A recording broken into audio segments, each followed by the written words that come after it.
It's time for your Talk Time Live exclusive. You are now about to witness the strength of geek knowledge. Ladies and gentlemen, this is Dak Xavier Josiah, and I am here with the natural, unnatural, and supernatural writers and directors of the upcoming Cartoon Network animated series, IYANU, which is based on a Dark Horse Comics graphic novel from the mind of Roye Okupe, which premieres on April 5th and the next day on the Max streaming app. With me right now is Brandon Easton and Kerri Grant, who are the series writers, Vincent Edward, who is the consulting director, and Paula Gammon Wilson, I hope I got that right, as voice director. Folks, welcome and thank you for this opportunity. I'm looking forward to this. Very much looking forward for this project. I actually missed out on you guys in New York Comic Con, so I'm happy to be able to catch up with you guys now. My question, I'll start with Vincent here, and you guys can follow up from there. What led to the making of this show, as well as it appearing on Cartoon Network? Well, it's been a pretty long road. It's been a lot of development went on from the initial graphic novel and then through the script development and so forth. We have, Lion Forge, we have Warner Brothers, we have HBO Max, we have Cartoon Network. And just a whole lot of people have had a whole lot of eyes on this as it's been growing up and kind of developing and maturing. So it was a long road, but ultimately when we started getting animation that was looking really kind of exciting, people were like, hey, wait, we might have something really special here finally. So the journey continues. Absolutely.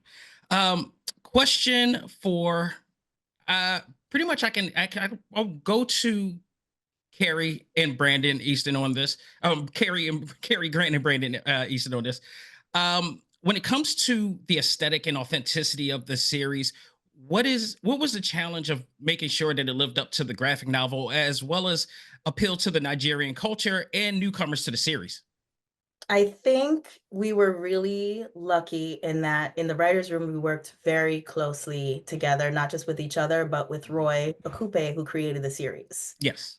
Who wrote the graphic novel and created the series. So I think the challenges came in, and Brandon, I think can speak more to this, but I think the challenges came in just how challenging it is to adapt something from the page to the screen, meaning it's taking a two-dimensional work essentially,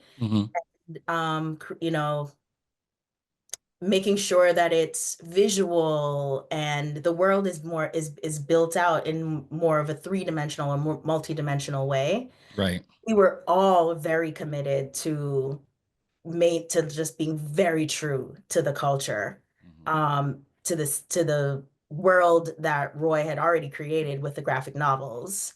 And like I said, having him right there with us, like every step of the way, made it so that we were working really in lockstep with each other to make sure that we were being true to the novel and to the culture. When it came to actually, if I can add to that, when it came to maybe trying to live up to the nature of this graphic novel, were there liberties that had to be taken from that, or some changes that had to be made to just be like, it's sort of like how anime does with ADR and try to blend it in to other, target audience? I mean, the trick is that when you're dealing with adaptation, there's very rarely do you have a one-to-one adaptation from prose or visuals to screen, right? Right. When I was hired to write the pilots, episodes 101 and 102, I had to figure out what really to take out without losing the thematic core or the lore of Roy's creation, right? Right. And what I had to figure out was what were the emotional beats within the first 35 to 45 seconds that would not only make people gravitate to the main character, but also lead to the willing suspension of disbelief. Right. And that was something that was the challenging part. But, I was able to strip mine the best of the book, which was most of the book, because all of it was fantastic. And it was very lavish and a very well thought out world.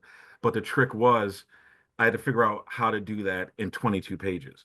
And a lot of times, and this is my first time being a head writer, We went way over the 22 minutes we had. And the biggest thing I learned was to figure out what to leave out and what to keep.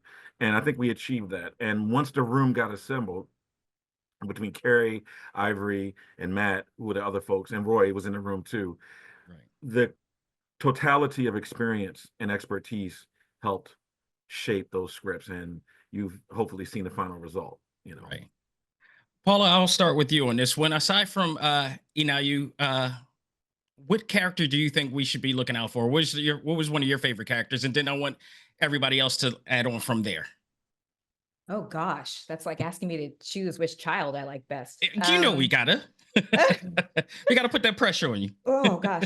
In all honesty, because Team Chosen was the heart of the show. Team Chosen being IYANU B and Toye, portrayed by Sarah Okay and Sam. I'm not going to choose between the three of them. Gosh darn it. Those three characters form the heart of the series, and their journey is important to the world that Roye was creating, the story he was trying to tell. And so those three are my favorite. if I can have a trio. Yeah, I'm cheating a little bit. Fair enough. because without that trio, the show doesn't exist in the form it's in. Real quick, if I can ask one more question from all of you, because I know we're strapped, but my final question is, what do you want viewers to take away from this series? And Vincent, I'll start with you. That as different as everybody on this marble in space are, we're all the same, and we all have the same wishes and dreams. Paula, what about you?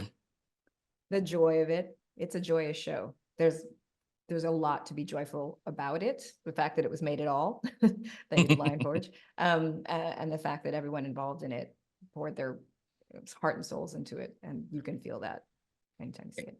Kerri, what about you? I love how each and every character was developed with their own kind of distinct point of views and personalities, and I think that viewers will find themselves in one or more of these characters. So there'll be IYANUs out there and Toyes and B's, and I know that kids are just going to see themselves reflected back, and that makes me really excited for them. And last, Brandon, give me a one-word association to describe this show that people can take away from. Community. Well said. Well said. Thank you all for the time that you give me for this. I'm looking forward for every one of our viewers. I wish they had this type of show when I was a kid, but we got it now, and I'm going to enjoy it as a kid, adult kid, of course. Ladies and gentlemen, check out IYANU, which is coming on Cartoon Network on April 5th and following day on Max Streaming Network. Again, everybody, thank you so much for the opportunity. I'm looking forward to this. Thank you. Thank you, Dax. Thank you.